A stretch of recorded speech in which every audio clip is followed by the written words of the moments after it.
Bien, pues llegamos al final de Jonás, capítulo 4 de estas series que hemos hecho en Jonás. Y esta predicación lleva por título El corazón de Jonás y el de Dios. En esta predicación veremos cómo el autor de Jonás concluye haciendo una comparación del corazón de Dios con el corazón de Jonás. Ambos son comparados. Y esta es la conclusión del autor del libro de Jonás. Al final, el protagonista es Dios y se ve un duelo de corazones que entran en comparación y en conflicto cuando se trata de amar a una ciudad. Pero antes de entrar en lo que es el capítulo 4, es bueno hacer un resumen de lo que hemos visto en Jonás hasta ahora.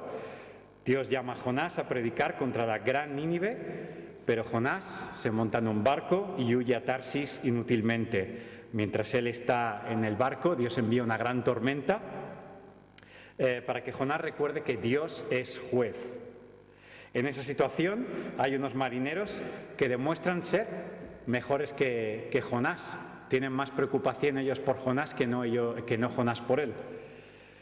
Pero al final Jonás se sacrifica para calmar la tormenta y cuando la tormenta se calma, los marineros responden con un gran temor a Dios, con una gran reverencia a Dios.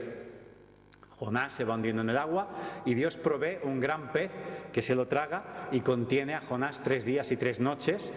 Y a la luz del Nuevo Testamento vemos cómo esta salvación que Dios provee a través de un pez es una especie de prototipo de salvación que algún día ocurrirá, y ya ocurrió, en la cruz, donde Jesús fue sacrificado. Dios ordena al gran pez liberar a Jonás y llama a Jonás a que predique juicio contra Nínive. Jonás va a Nínive, predica juicio y la gente de Nínive se arrepiente y son perdonados. Y ahora sí, ya podemos entrar al capítulo 4, un capítulo en el que vemos que es diferente. También es un libro que es diferente. Cuando comparamos los libros de los profetas, Jonás es un libro diferente. Normalmente los protagonistas de los libros de los profetas suelen ser las profecías. ¿Qué recuerda cada uno cuando piensa en Isaías? Isaías 53, la profecía. Y es más o menos lo que solemos pensar cuando pensamos en profetas. El protagonista suele ser las profecías que son confiadas a los profetas. Pero es curioso que en los 3 primeros capítulos el protagonista aparentemente es Jonás. Es como lo podemos llamar las aventuras de Jonás.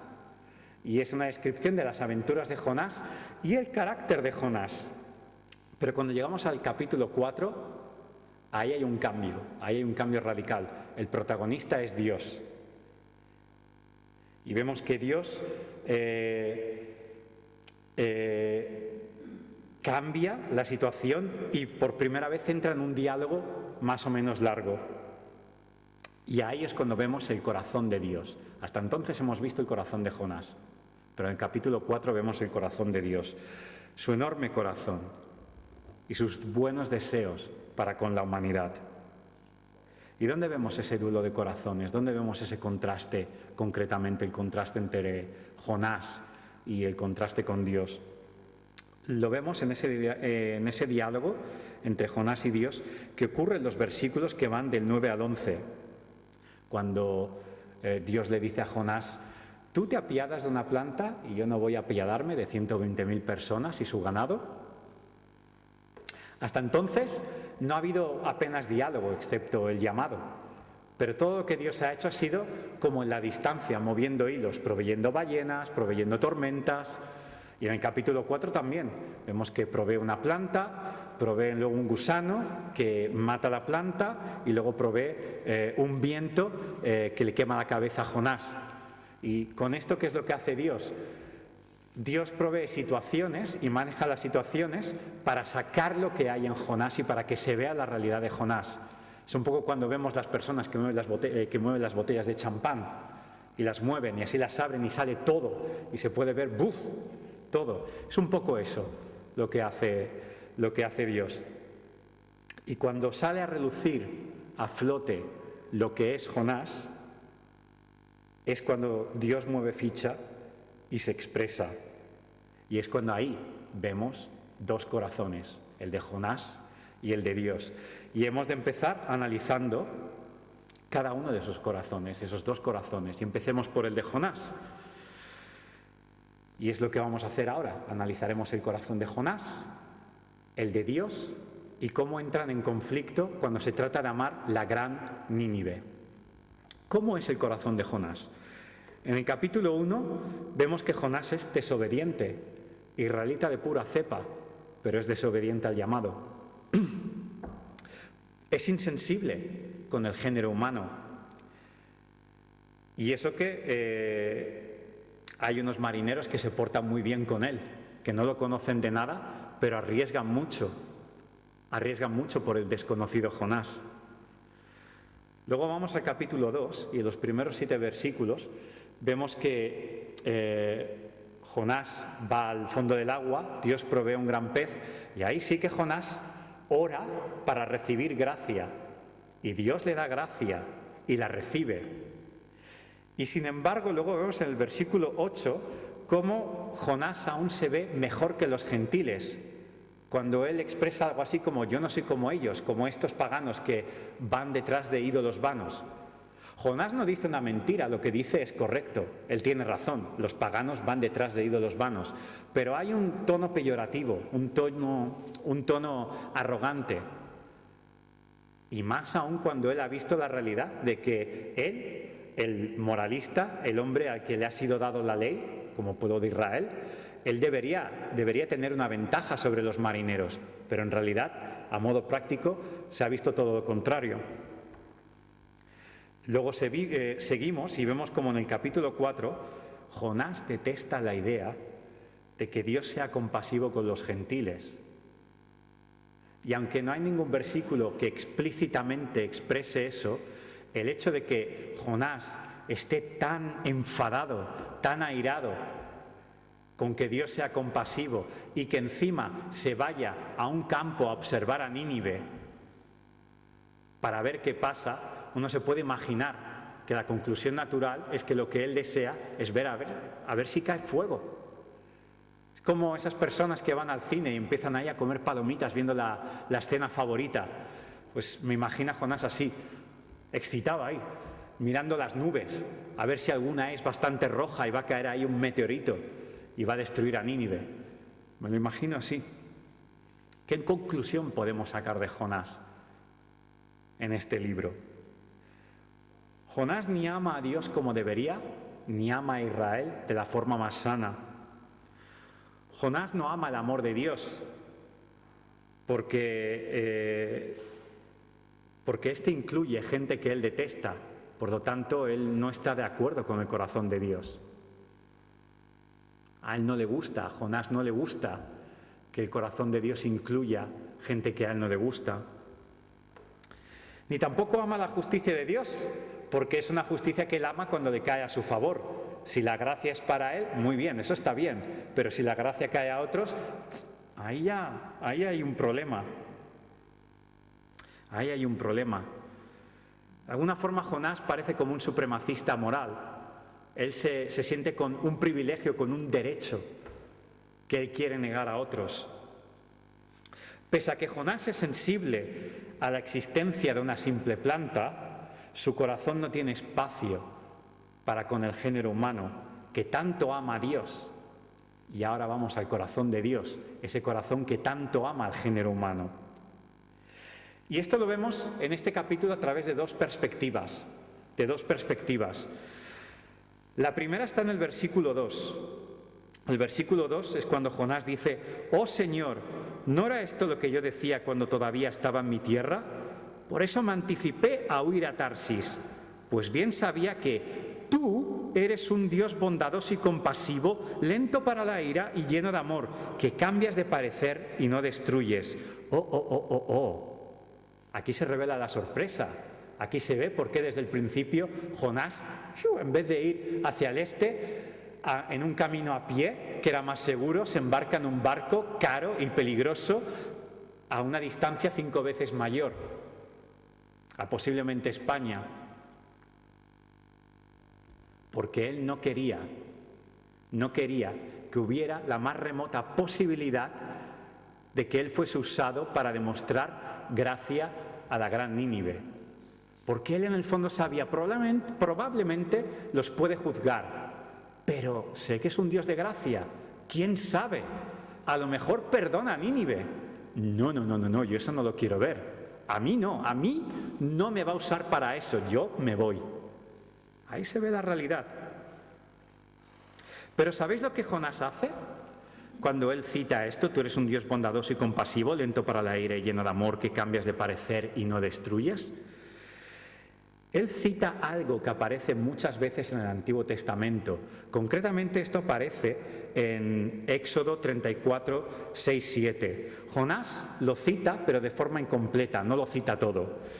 Pero cuando vamos a Éxodo 34, versículos 6, 7, que es cuando Moisés ve la gloria del Señor y ve la espalda de Dios, a mi entender la espalda de Jesús, el texto dice así: el Señor, Dios clemente y compasivo, lento para la ira y grande en amor y fidelidad, que mantiene su amor hasta 1000 generaciones después y que perdona la iniquidad, la rebelión y el pecado, pero que no deja sin castigo al culpable, sino que castiga la maldad de los padres en los hijos y en los nietos hasta la 3ª y la 4ª generación.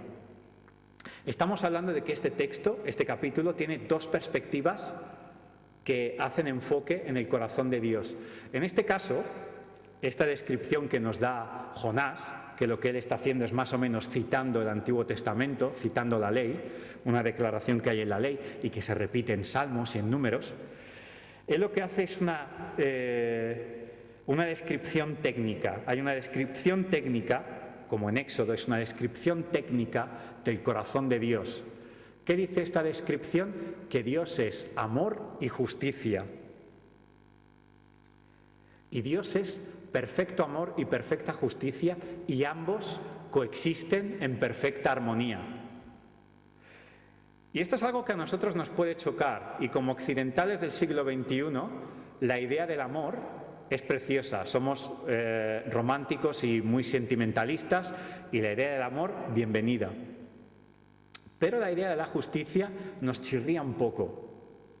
A otras culturas la idea de la justicia es más bienvenida.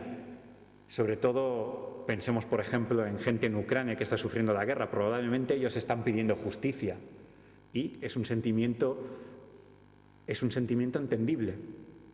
Pero para nosotros, seguramente, y es la experiencia que tengo, la justicia es algo que nos chirría un poco.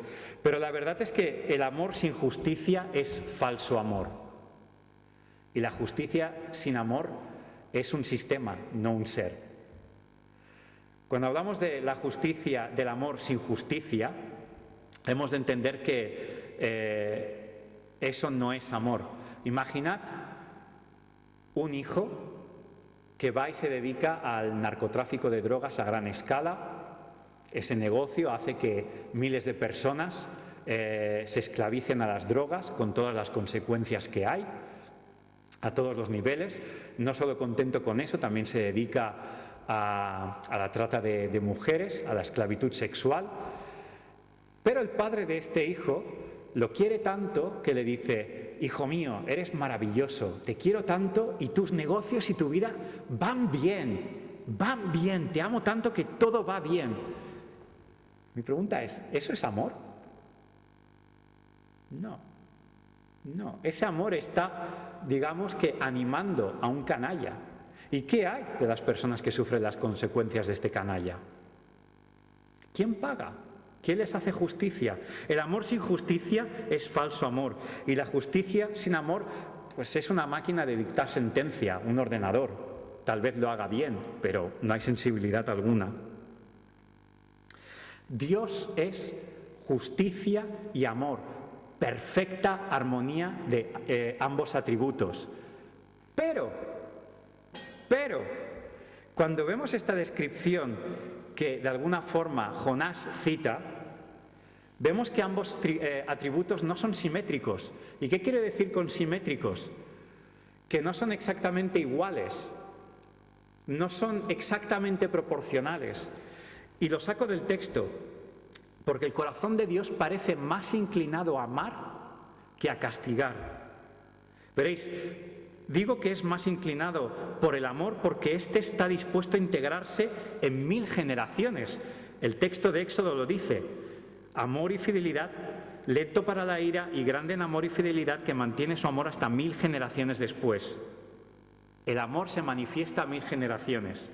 Y la justicia, el castigo, dice que se manifiesta hasta la 3ª y la 4ª generación. No son números, a mi entender, que se ha de entender literal, absolutamente literal, pero creo que esta descripción es una forma de hacer un dibujo, una ilustración de las inclinaciones y las emociones de Dios. Y Dios tiene mayor deleite en amar y perdonar que no en castigar. Y yo creo que es lo que el texto nos está diciendo. Y este es el problema que Jonás tenía, que Dios se deleita en amar y en perdonar más que en castigar. Esta es la pena con la que Jonás tuvo que convivir. Y este es el corazón de Dios. Este es el corazón de Dios. Se deleita en amar. Y ahora vamos a la segunda perspectiva, porque expande la primera. La segunda perspectiva la vemos en los versículos 10 y 11, que es cuando el Señor le dice a Jonás: tú te compadeces de una planta que sin ningún esfuerzo de tu parte creció en una noche y en la otra pereció. Y de Nínive, una gran ciudad donde hay más de 120.000 personas que no distinguen su derecha de su izquierda y tanto ganado, ¿no habría yo de compadecerme? En esta perspectiva lo que vemos es más las emociones de Dios. ¿Qué tipo de emociones siente Dios? Y mientras vemos que Jonás es grande en furia, 2 veces se expresa la palabra furia en Jonás, grande en furia. Él estaba irritado hasta la muerte de que Nínive no ardiera. Y esa palabra furia viene de la palabra fuego. Es una descripción como que ardía en llamas de la rabia que tenía. Y es el tipo de emoción que hizo que Caín matara a Abel y Saúl intentara matar a David. Pues mientras Jonás es así, es grande en furia, Dios es compasivo. ¿No habría yo de compadecerme de esas 120.000 personas y sus animales? Compadecerme, Dios es compasivo. Y esta palabra, compasión, compasivo, viene de una palabra que hace referencia a las entrañas. Y es una palabra asociada a lo que las madres sienten por sus hijos recién nacidos o por sus bebés en el vientre. Es una descripción muy emocional, muy intensa, muy de dentro, es algo indescriptible. Y lo que quiere decir es que Dios se desvive por amar y por perdonar. Él no sacrifica la justicia con tal de amar, pero Él tiene un corazón compasivo. Es compasivo, así es Dios. Así es Dios. ¿Y cuándo chocan estos dos corazones? Cuando se ha de amar la gran Nínive, la gran ciudad. Es ahí donde Jonás no quiere ir. Es ahí donde Jonás, que ha recibido la gracia de Dios, él no quiere que se derrame. Gracia para mí, para Nínive, no. Y es precisamente ahí donde Jonás quiere que la ira de Dios sí sea derramada. Pero por el contrario, Dios quiere derramar compasión en los habitantes de Nínive. Y veréis, el amor de Dios no solo expresa amor por lo invisible del ser humano. A Dios no solo le preocupa que se arrepientan, a Dios le preocupa el bienestar de los ninivitas también. ¿De dónde sacó esto? De la expresión ganado o animales que vemos al final. Dios ama a los animales, Él los ha creado, pero creo que es importante no ver esta expresión y traducirla con los ojos de europeos del siglo XXI, con el tipo de sensibilidad que tenemos hoy por los animales. Por supuesto que Dios ama a los animales, pero creo que esta referencia al ganado hay que entenderla que estamos hablando de una sociedad agraria donde los animales forman parte fundamental de la economía.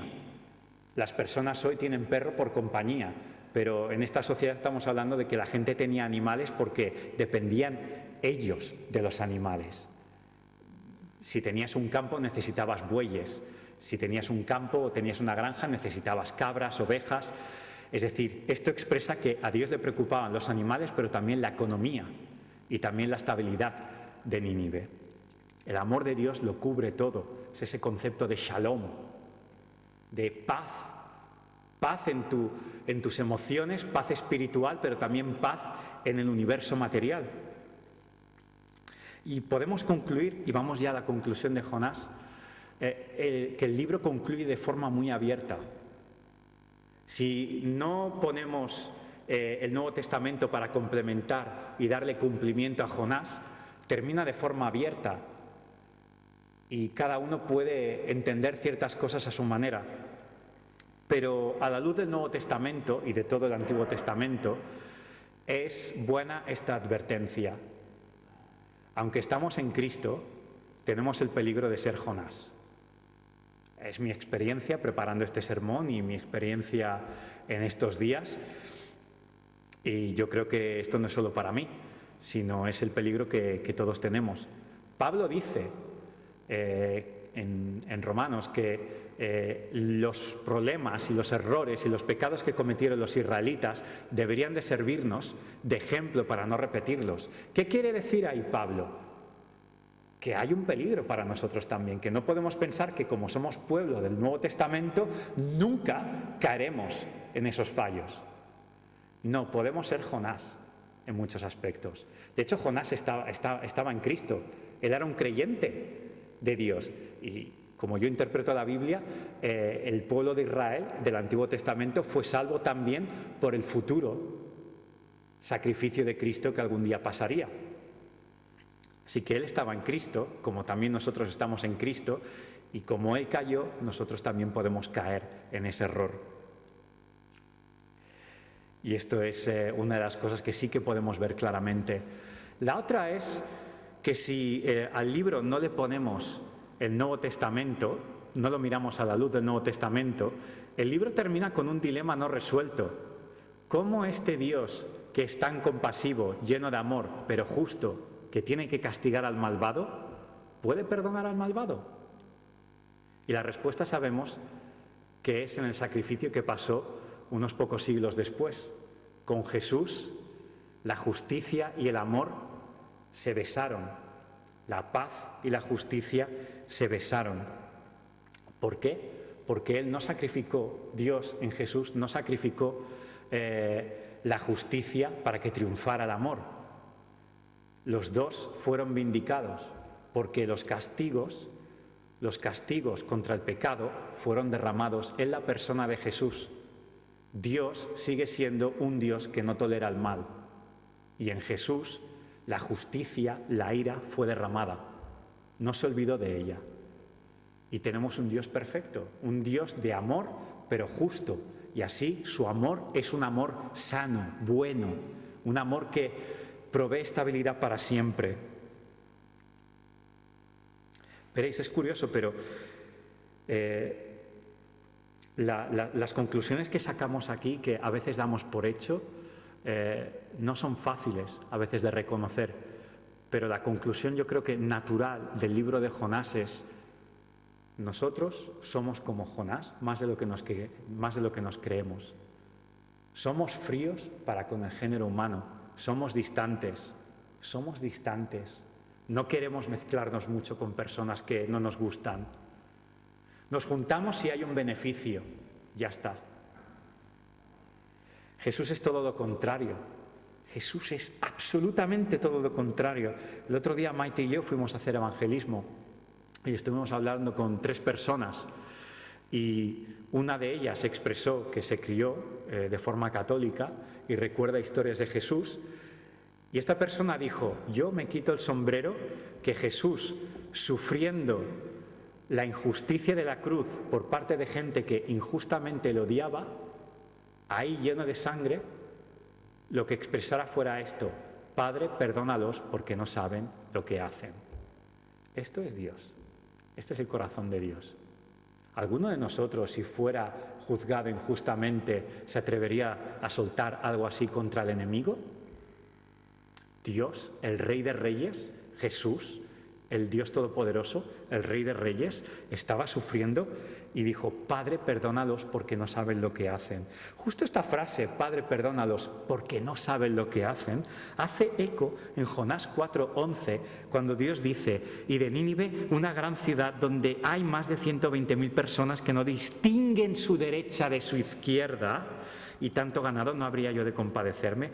No distinguen su derecha de su izquierda, no saben lo que hacen. Esta gente no sabe lo que hacen, no saben lo que hacen.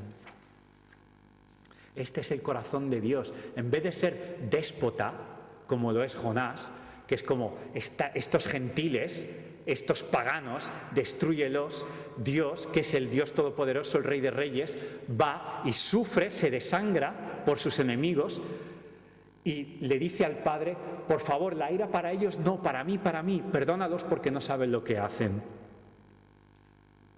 Ante esto, que esto es lo que Jonás nos dice, el libro de Jonás, ¿qué debemos aprender y qué debemos aplicar en nuestras vidas? Como he dicho antes, recordad, estos dos corazones entran en conflicto cuando se trata de amar la gran ciudad de Nínive. Nosotros somos una iglesia local en la ciudad de Barcelona. Y yo creo que es relevante para nosotros, sabiendo que estamos sirviendo en una ciudad, en una gran ciudad como es Barcelona. Las ciudades son complicadas, cada una a su forma, y Barcelona lo es. Puede ser una ciudad muy difícil. Bicicletas que te pasan por detrás a toda velocidad, apenas 2 centímetros, que a veces si movieras un poco el brazo te arrollarían. Gente fumando porros en el metro, en el tren o en tu cara. Gente con la música alta, gente que se te cuela allí donde estés haciendo cola, gente borde, un lugar donde los gastos son inmensos, pero la posibilidad de hacer un poco más de dinero requiere mucho esfuerzo. Un lugar muy difícil donde puedes sacar lo peor de cada uno. ¿Y cuál es el problema? Que la tentación de muchos de nosotros puede ser huir de todo esto, a veces incluso viviendo en la ciudad. Por favor, no estoy diciendo que esto es cristianos que viven en lo que se llama en inglés el countryside, en el campo, en las aldeas, contra cristianos de ciudad. No, pero me estoy refiriendo, ahora mismo estoy predicando a una iglesia que sirve en una ciudad. Y Dios ha llamado gente a servir en aldeas y otros a servir en ciudades. Pero huir de los problemas de la ciudad a veces puede ser peligroso, porque eso entra en conflicto con el corazón de Jesús. ¿Y por qué digo esto? Porque reconozco que a nivel práctico es cierto. Te vas a un lugar pequeño y el estrés ya no existe, o el estrés no tiene el nivel que tiene Barcelona. Pero lo que digo, esto entra en conflicto con el corazón de Jesús. Jesús ama la ciudad. Y os voy a citar Lucas 19:41. Al acercarse a Jerusalén, Jesús vio la ciudad delante de él y comenzó a llorar, diciendo: «¿Cómo quisiera que hoy tú, entre todos los pueblos, entendieras el camino de la paz?» Jesús no se alejó de la ciudad, no huyó de ella. Él se acercó a la ciudad, tuvo compasión de ella. Jesús fue a dar su vida en una ciudad, fue crucificado fuera de ella, pero volvió, en el Espíritu volvió a la ciudad, con los apóstoles volvió a la ciudad, y con aquellos que han servido en ciudades y que servimos en ciudades. La resurrección comenzó a predicarse en Jerusalén, la capital del reino de Dios, del pueblo de Dios. Y el Evangelio siempre tuvo como estrategia el expandirse de ciudad en ciudad. Esta fue la estrategia de Pablo. Él plantaba el Evangelio de ciudad en ciudad del mundo mediterráneo. Veréis, muchos estudios y estadísticas, como por ejemplo dice la ONU, dicen que el mundo se está moviendo de forma que de cara al 2050 aproximadamente el 70% de la población mundial vivirá en ciudades. Hay que pensar en estrategias con las ciudades, porque el 70% de la población mundial en 30 años va a estar concentrado en ciudades. Y va a ser así. Y el Evangelio es para todos, para las personas que viven en aldeas y en ciudades. Pero ¿sabéis?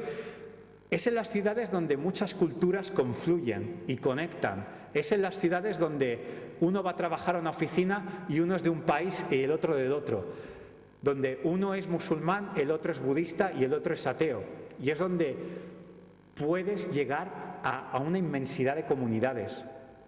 Y eso ocurre en las ciudades. No es bueno huir de ellas. Es bueno tener un plan con ellas. Es bueno tener un plan con ellas. Y sabéis, José Luis mencionaba antes que estamos esperando cielos nuevos y tierras nuevas. Pero ¿sabéis que estamos también esperando? Una nueva ciudad. Y es lo que aparece en Apocalipsis. Y yo entiendo que esa ciudad es un ejemplo ilustrativo, pero también es literal.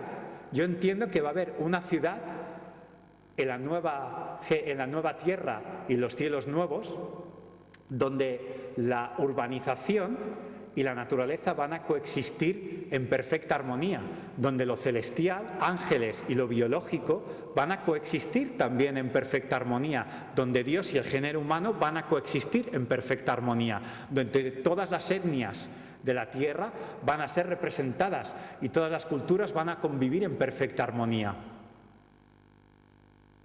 Pero hasta que esa ciudad no llegue, esa nueva Jerusalén está representada por nosotros y nosotros somos la esencia de esa nueva ciudad que ha de llegar. ¿Y qué hemos de hacer? ¿Qué es lo que hemos de practicar? Pues lo dice de alguna forma Jonás, compasión con la gran ciudad, y de hecho esto se repite en Jeremías 29:7. Busquen el bienestar de la ciudad a donde los he deportado y pidan al Señor por ella, porque el bienestar de ustedes depende del bienestar de la ciudad. Por lo tanto, hemos de servir y amar a la ciudad. Y eso significa a los habitantes de la ciudad, en este caso, Barcelona, los que son cívicos y los que no son tan cívicos. ¿Y qué podemos hacer? Podemos hacer cosas que ayuden, que les sirvan, pero sobre todo lo que hemos visto a través de Jonás, proclamar el Evangelio. Un Evangelio que incluye juicio, como lo vimos en Jonás 3. Hay mensaje de juicio, pero también un mensaje de gran salvación en Jesús, donde hay misericordia y compasión, amor a raudales, amor eterno y justicia perfecta. ¿Por qué? Porque nuestro Señor es compasivo y nosotros, por lo tanto, hemos de ser también compasivos con los ciudadanos de la ciudad en la que vivimos. Amén.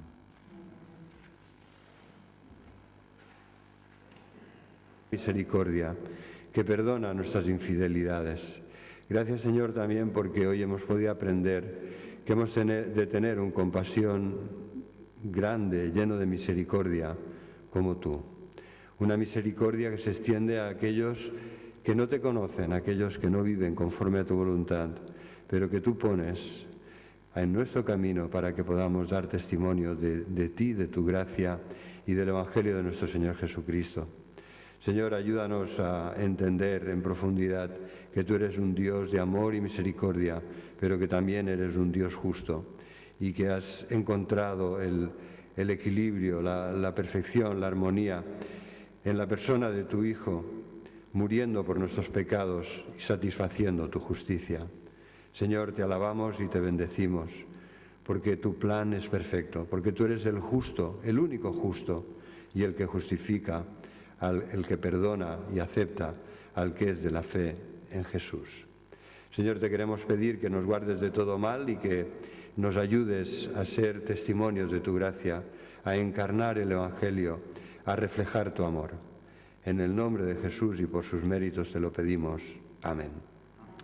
Que el amor de Dios Padre, la gracia de nuestro Señor Jesucristo y la comunión santificante del Espíritu sean con todos vosotros. Amén.